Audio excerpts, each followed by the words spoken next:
आजू मिथिला में भेलै बड़हारस गे, भरबै हम नगहार गे ना। आजू मिथिला में भेलै बड़हारस गे, भरबै हम नगहार गे ना।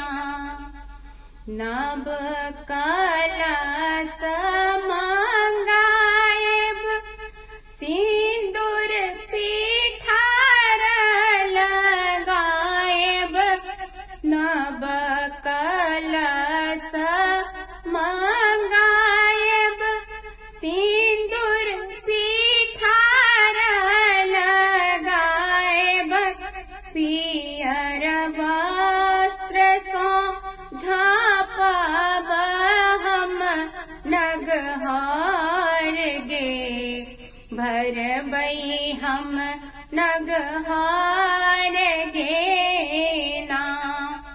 पियर वस्त्र सो झाँपब हम नगहार गे, भरबै हम नगहार गे ना। आजू मिथिला में भेलै बड़हारस गे, भरबै हम नगहार गे ना। सौंसे गाम हकार पठाएब गीत गायन के बजाएब, सौंसे गाम हकार पठाएब गीत गायन के बजाएब, तिल सिंदूर लगाएब हम अइहाब गे, भरबै हम नगहार गे ना।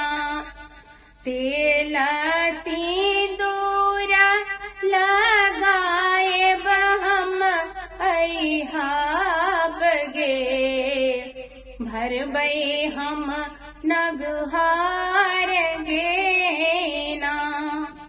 आजू मिथिला में भेलै बड़हारस गे, भरबै हम नगहार